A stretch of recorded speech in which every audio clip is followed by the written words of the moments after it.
Acting में आ जाए। आज जो हम पढ़ेंगे, आज हम चैप्टर 17 स्टडी करेंगे। ओके, इसमें हम पढ़ेंगे dawn of kingdoms in the deep South India. Dawn of kingdoms in the deep South India, this is very important chapter. तो ये हम किस किस वे में ऑब्जर्व करते हैं, इसको देखिए। देखिए, ये आपके सामने ये वही इंडिया का मैप है, ओरिजिनल ऑन द स्केल। और इसमें हमने ये देखा था, ये particular region, this is Deccan, this is Deccan. थोड़ा मॉडरेट कर देते हैं उसको, this is South India. Okay, तो डेक्कन के नीचे ये जो पर्टिकुलर रीजन है, इसको हम कह देते हैं तमिल स्टेट्स का रीजन। यहाँ पे तमिल किंगडम्स आपको मिलेंगे। ओके, और तमिल किंगडम्स में आपको तीन तरह के किंगडम्स मिलेंगे। एक आपको मिलेंगे द चोलास, दूसरे आपको मिलेंगे द पांड्यास, और तीसरे आपको मिलेंगे द चेरास। और ये जो चेरास है, इन्हें केरलास भी कहा जा सकता है। ओके जी, केरल पुत्रास। तो चलिए हम कुछ चीजों को समझने की कोशिश करते हैं। ये जो पीरियड है मौर्यास के चले जाने के बाद से और 6th सेंचुरी एडी तक का पीरियड है। इस दौरान तमिल में काफी चीजें बनेंगी और बिगड़ेंगी। और 6th सेंचुरी एडी में फाइनली पल्लवास आकर के पूरे साउथ को एक किंगडम देने का काम करेंगे। और ये सभी अलग अलग टाइम के दौरान, कोई 3rd सेंचुरी, कोई 4th सेंचुरी, कोई 5th सेंचुरी में वैनिश हो जाएंगे। और फिर से ये पल्लवास के रिमेन्स पे पल्लवास फिर से खत्म होंगे और ये फिर से रीसर्फेस होंगे 9th सेंचुरी के अराउंड।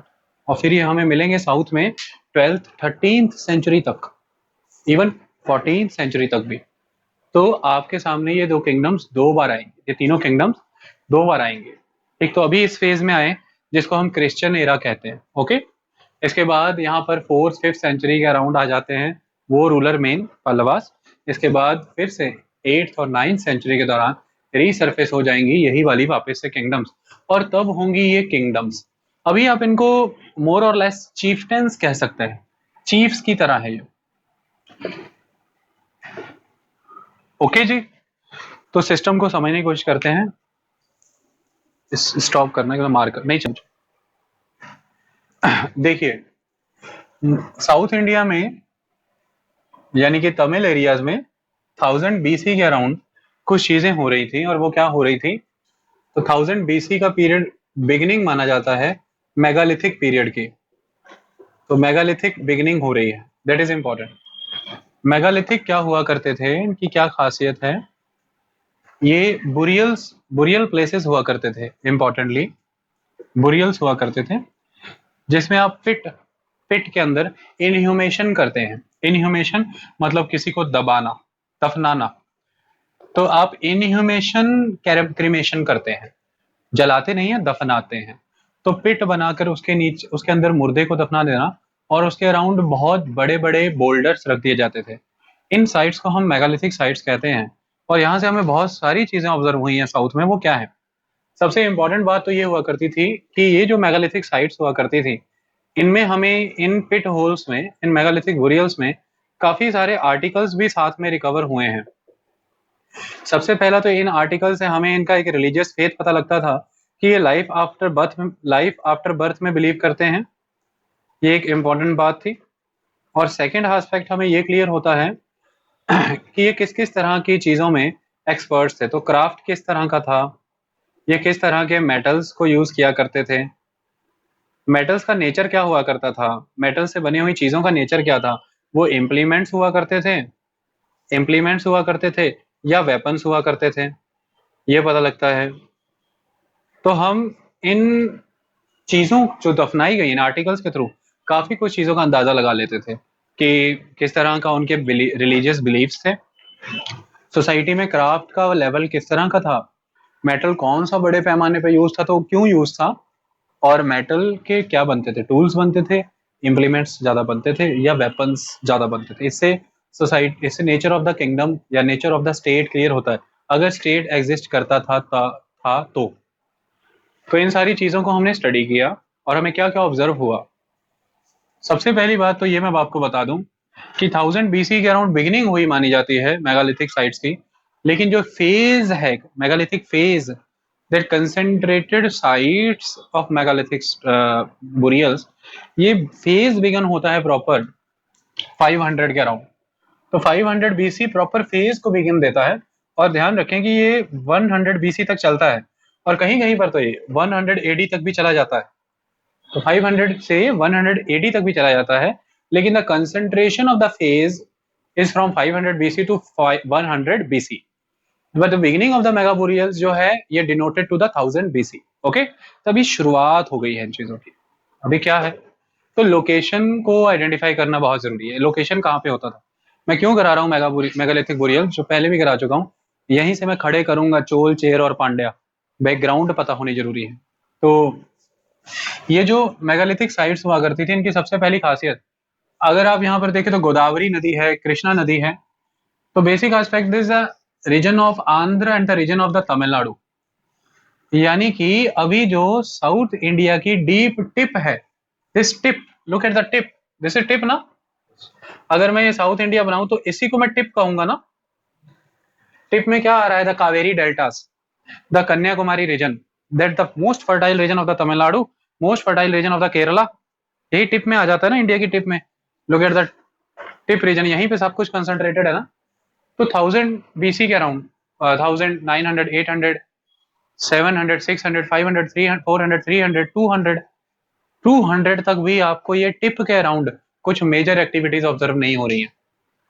तो फिर क्या हो रहा है, ये जो रिवर्स वहां से फ्लो कर रही हैं, इन रिवर्स के अराउंड जो सेंट्रल लैंड है साउथ इंडिया का, उस पे जो प्लेच्यू एरिया है, माउंटेन एरिया है, जहां से रिवर गुजरती है और जहां पे बोल्डर मिल सकते हैं, वहां पे लोग रह रहे हैं। मतलब कोस्ट पे नहीं आए, मतलब टिप वाले रीजन पे नहीं रह रहे हैं, डेल्टा रीजन पे नहीं रह रहे हैं, हाई लैंड पे रह रहे हैं, जहां से रिवर और माउंटेन का कनेक्शन है, जहां से बोल्डर रिकवर हो जाता है।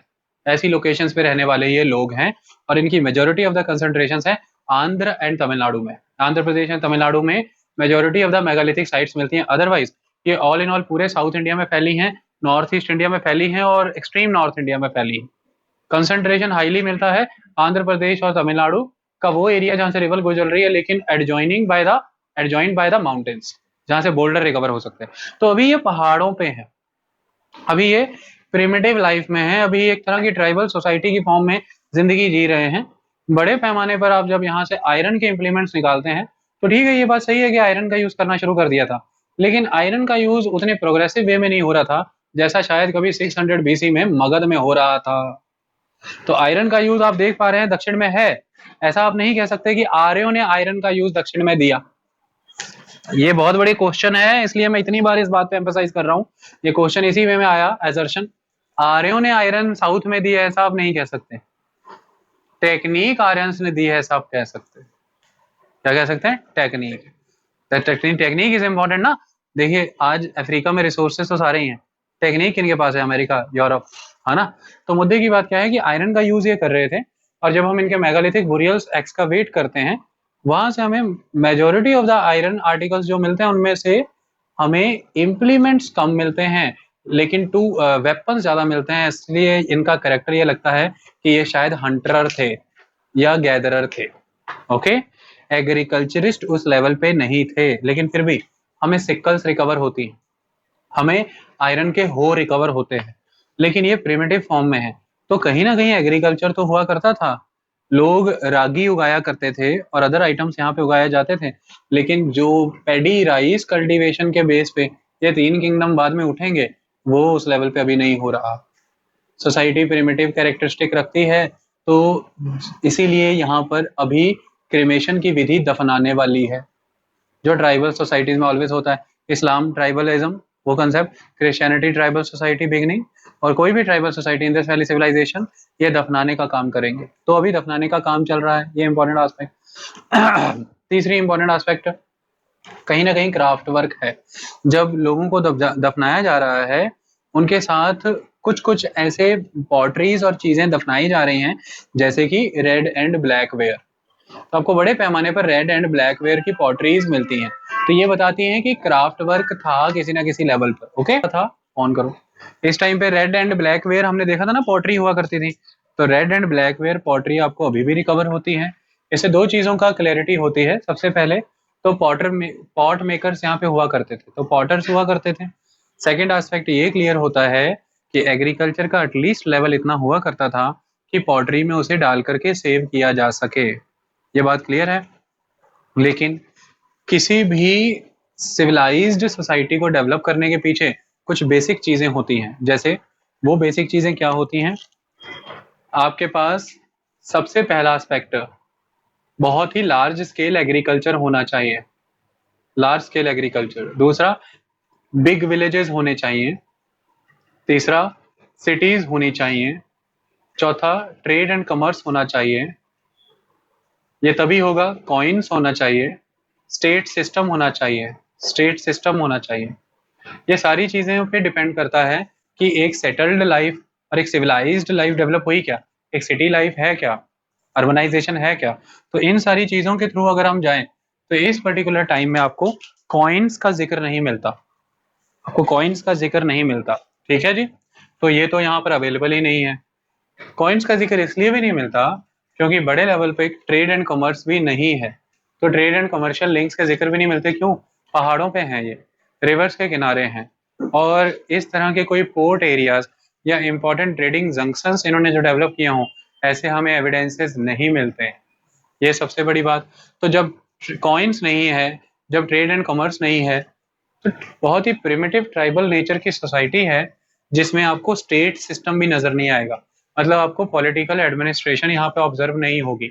एक रूलर का एक हेरारिकल जो एडमिनिस्ट्रेशन सिस्टम होता है कि प्रोविंसेस हैं, डिस्ट्रिक्ट्स हैं, सब डिस्ट्रिक्ट्स हैं, विलेज लेवल पर ऑफिशियल कैटेगरीज ऑफिसर्स उस लेवल पर हमें ऑब्जर्व यहाँ पर नहीं होते हैं। तो ये सारी चीजें नहीं है। सिटी भी यहाँ पर हमें ऑब्जर्व नहीं हो रही है। बिग विलेजेस हमें यहाँ पर ऑब्जर्व ही नहीं हो रहे, क्योंकि बिग विलेजेस तभी हो सकते थे अगर बड़े लेवल पर एग्रीकल्चर होता, और एग्रीकल्चर बड़े लेवल पर होता तो नेचुरली सोसाइटी पर्टिकुलरली सेटल्ड होती, और अगर सोसाइटी इस लेवल पे सेटल्ड होती तो डिवीजन ऑफ वर्क 100% होता, और डिवीजन ऑफ वर्क अगर होता तो वर्ण सिस्टम भी आता, क्योंकि वर्ण सिस्टम ही है जो काम को बांट सकता है, सोसाइटी को स्टेबिलिटी प्रोवाइड कर सकता है। और वो अगर होता तो लिटरली हमें हाई, मिडल, लो और डेस्टिट्यूट्स क्लास, जो बहुत ही नीचे दबे कुचले गए हैं, वो क्लास में मिलती। ऐसी चीजें नहीं मिल रही क्योंकि रूलर और उसकी एडमिनिस्ट्रेशन हमें नहीं मिल रही। तो ये सोसाइटी एक बहुत ही सबसिस्टेंस सिस्टम से चल रही है, जिसमें एग्रीकल्चर से ज्यादा प्रायोरिटी हंटिंग को दी जा रही है, गैदरिंग को दी जा रही है। एक एड ऑन एस्पेक्ट में एग्रीकल्चर है, जिसकी वजह से रेड एंड ब्लैक पॉटरी आपको नजर आ रही है। और इस टाइम पे क्राफ्टमैन भी इंपॉर्टेंट कौन है? पॉटर। पॉटर ऑलवेज वहां पर ज्यादा इंपॉर्टेंट रहेगा जिस सोसाइटी में बड़े लेवल पर प्रिमिटिव नेचर फॉलो किया जा रहा है। अभी आपको स्मिथ जो है वो उस लेवल पे इंपॉर्टेंट नहीं नजर आता, अभी आपको स्मिथ उस लेवल पे इंपॉर्टेंट नजर नहीं आता। भाई, क्योंकि आयरन है और उसके क्रूड वर्जन को इस्तेमाल किया जा रहा है, उसके बहुत ही developed version of weapons, tools, implements use नहीं हो रहे हैं। इन सारी बातों को समझना। लेकिन इसकी इम्पोर्टेंस बहुत थी। इसकी इम्पोर्टेंस इसलिए थी कि आयरन का यूज तो था एटलीस्ट। इसकी इम्पोर्टेंस इसलिए है कि हंटिंग हो रही है लेकिन एडेड एग्रीकल्चर भी हो रहा है। इसका इंपॉर्टेंस इसलिए थी कि red and black ware pottery at least मतलब क्राफ्ट वर्क था, मतलब इतना प्रोडक्शन तो था कि उस क्राफ्टमैन को आप फीड कर सकें कि वो एग्रीकल्चर नहीं भी करे तो उसका पेट भर सकता है, क्योंकि सोसाइटी में कोई और सेक्शन है जो इतना एग्रीकल्चर करता है कि उसे फीड कर देगा। तो ये क्राफ्टमैन हुआ, मतलब आगे और भी क्राफ्टमैन को सस्टेन कराया जा सकता था। ये सारी चीजें मैनेज हो रही हैं। क्राफ्टमैन पॉटरी कर रहा है, रेड एंड ब्लैक वेयर्स बन रहे हैं, और सारी साइटों से रेड एंड ब्लैक वेयर ही एक जैसे मिले हैं हमें। ये हो नहीं सकता लिटरली एक ट्राइबल सोसाइटी में। मतलब कोई ना कोई तो मैनेजमेंट था शायद, या तो इनके आपस में कम्युनिकेशन के लिंक्स तो थे जिसकी वजह से ये चीज कम्युनिकेट हो रही है कि पॉटरी का स्टाइल और पॉटरी की आर्ट एक जगह से दूसरी जगह कहाँ जाए। और दूसरा एस्पेक्ट ये है कि या तो कोई ना कोई स्पेसिफिकेशन कम्युनिकेट की गई है कि इस तरह के ये आप बनाने हैं, तो इसके वे में एक लिंक प्रोटो वर्जन में ही सही, प्रिमिटिव वर्जन में सही, ट्रेड वाला नहीं हो सकता, लेकिन आपस में कम्युनिकेशन का एक लिंक तो इनका था, और एक विलेज लाइफ भी एग्जिस्ट करती थी। ये सारी चीजों ने ब्रीडिंग ग्राउंड का काम किया, और इसी पे विकास होगा अब कुछ नई चीजों का। क्या है? मौर्यास का एंड हो जाता है, बट और आप इस पीरियड को ले लीजिए 200 BC के अराउंड, और 185 के अराउंड जब मौर्यस का एंड होता है तो अलग अलग जगहों पे अलग अलग किंगडम्स आपको डेवलप होती देखेंगी। तो ईस्ट में अगर आप देखें तो शुंग रूल कर रहे हैं, उसके थोड़ा सा वेस्टवर्ड शुंगों को सक्सीड करेंगे और शुंगों के होते हुए भी रूल करना शुरू कर देंगे कण्वास। सेंटर में कण्व रूल कर रहे हैं, वेस्ट में सिंध और गुजरात के अपर एरिया में चले जाए तो शकाज हैं, उसके इन सब के नीचे तो ध्यान से देख लेते हैं शहर। यहाँ इंडिया में यहाँ पे विंध्या माउंटेन्स हैं, इनके ऊपर यहाँ ईस्ट में मौर्य थे मगध में, तो वो चले गए तो शुंग आ गए। इनके वेस्ट में यानी कि सेंटर में यहाँ पे कण्व है, और इनके वेस्ट में यानी कि ये सिंध और गुजरात का अपर एरिया, यहाँ पर सकज है। और ये जो पूरा डेक्कन का इलाका है, यहाँ पे आएंगे सातवाहनास। तो यहाँ पे सातवाहनास है, ये सातवाहनास ने इस डेक्कन के ट्राइबल नेचर को खत्म किया, यहाँ के फॉरेस्ट को क्लियर किया, यहाँ पर एक ट्रेड रूट का विकास किया। और सातवाहनास ने नॉर्थ और साउथ के ब्रिज का काम किया है। इसने वो जो ब्रिज की नीड थी, वो कम्युनिकेशन की नीड थी, उसको खत्म किया है। सातवाहनास इंपॉर्टेंट है। तो 100 बीसी में सातवाहनास जब यहाँ पर स्टैब्लिश होंगे डेक्कन में, तो सातवाहनास के यहाँ स्टैब्लिश होने के बाद एक चेंज आएगा बहुत बड़ा कि नॉर्थ का कल्चर वेस्टवर्ड होते हुए साउथवर्ड पेनेट्रेट करेगा। नॉर्थ की ब्राह्मणिकल सोसाइटी साउथवर्ड जाएगी, नॉर्थ का मौर्यस वाला मटेरियल कल्चर साउथवर्ड जाना शुरू होगा, नॉर्थ की iron technique southward, tools implements और वेपन साउथवर्ड जाएंगे, करेंसी सिस्टम और अदर एस्पेक्ट साउथवर्ड जाएंगे।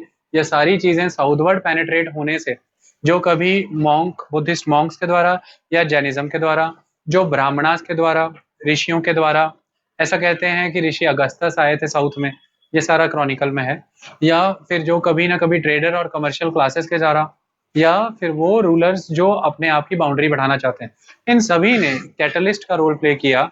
और नॉर्थ का कल्चर कहीं ना कहीं एक्सट्रीम साउथ में ये पहले से रह रहे मेगालिथिक लोगों को इंड्यूस हुआ, जिसकी इंड्यूसमेंट की वजह से 200 बीसी का वो पीरियड है, जिसके बाद इनकी लाइफ में चेंजेस आएंगे और ये धीरे धीरे पहाड़ों से, नदियों के किनारों से नीचे उतर के कोस्टल एरिया में, जहाँ पर इंपॉर्टेंट ट्रेडिंग सेंटर है, और डेल्टा एरियाज जहाँ पर नदियां डेल्टा बना रही हैं, जो इंपॉर्टेंट एग्रीकल्चर सेंटर है, यहाँ पर आएंगे और ये कहलाएंगे पांड्यास, चोलास और चेरास। ओके, क्लियर हुआ भाई? ठीक है जी। चलिए फिर अब शुरुआत करते हैं पांड्या रूलर्स से। पांड्या से शुरुआत करते हैं। देखिए पांड्या रूलर्स के बारे में क्या फेमस कहानी है कि ये जो पांड्या हुआ करते थे ये मदुरई में रूल करते थे। पांड्या, मदुरई के पांड्या। आपसे कभी कोई भी पूछे तो आंख बंद करके आंसर करे मदुरई के पांड्या। एक मिनट रुकना यार, वर्ड है मथुरा का, मथुरा का तमिलियन वर्जन है मदुरई। तो मदुरई में रूल करने वाले कौन है? पांड्या रूलर्स। ये पांड्या के बारे में हमें जानकारी बड़े पैमाने पर कहाँ से मिलती है?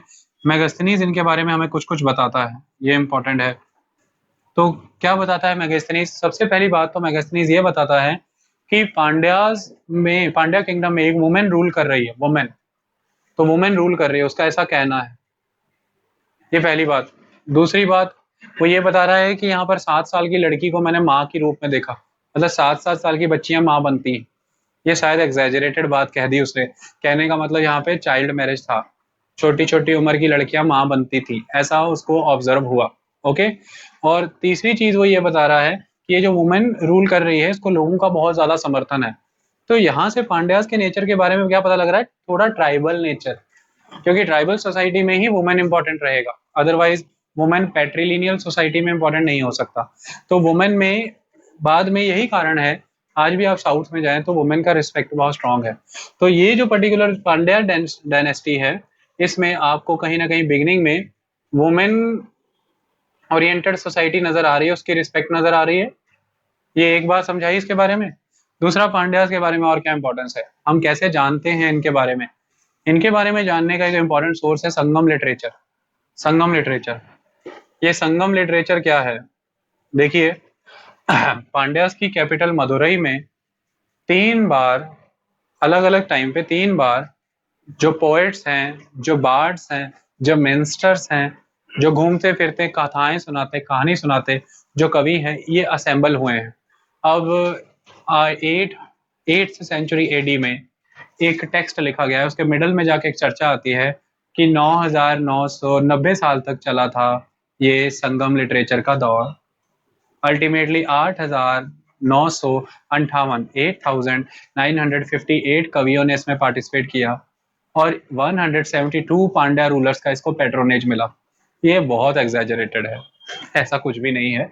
बस ध्यान से आपको इतना समझना है कि लगभग लगभग ऐसा कहा जाता है कि 200 बीसी से शुरू होगा संगम पीरियड और ये चला जाएगा 400 तक, और फाइनली 600 एडी का पीरियड है जब आपको concrete version of Sangam literature compile होता दिखेगा।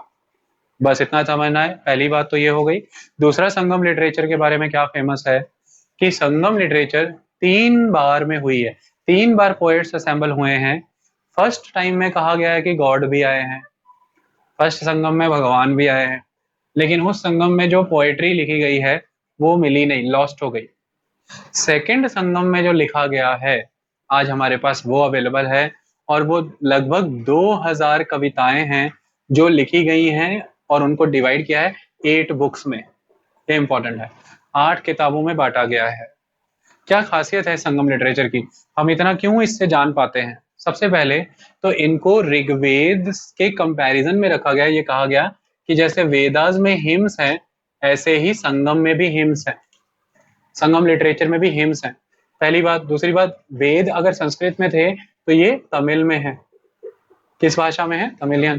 तो वेद, ये जो संगम लिटरेचर है, इसकी सबसे यूनिक बातचीत, ये सारे हिम्स गॉड की प्रेज नहीं करते वेदों की तरह। यहाँ पर एक यूनिक एस्पेक्ट है कि जो पोएट होते थे वो जगह जगह घूम करके जो पोएट्री कंपोज करते थे in the favour of the chiefs, वो चीफ्स की प्रेजेस हैं इसमें, और आम लोगों के जीवन का वृतांत है, आम लोगों के जीवन के बारे में बहुत डाटा है। तो संगम लिटरेचर फर्स्ट हैंड मटेरियल है कॉमन लोगों की जानकारी लेने का, चीफ्स के बारे में जानकारी लेने का, not prominently for the God. God की प्रेज उस लेवल पे नहीं है not exclusively for the God. Okay, तो ये एक बहुत बड़ा डिफरेंस है। ओके, पहली बात तो संगम लिटरेचर का आपको डिफरेंस आता है एमसीक्यूज की फॉर्म में। क्या वेदों की तरह इसमें गॉड की प्रेज है एक्सक्लूसिवली? नहीं, इसमें घूम घूम करके कविताएं लिखी जाती थी, अलग अलग चीफ की प्रेजेस हैं और कॉमन पीपल की लाइफ के बारे में बताया हुआ है। ये इंपॉर्टेंट एस्पेक्ट है। तो ये सारी चीजें हैं, इससे हमें पांड्या रूलर्स के बारे में जानकारी मिलती है। और क्या जानकारियां मिलती हैं?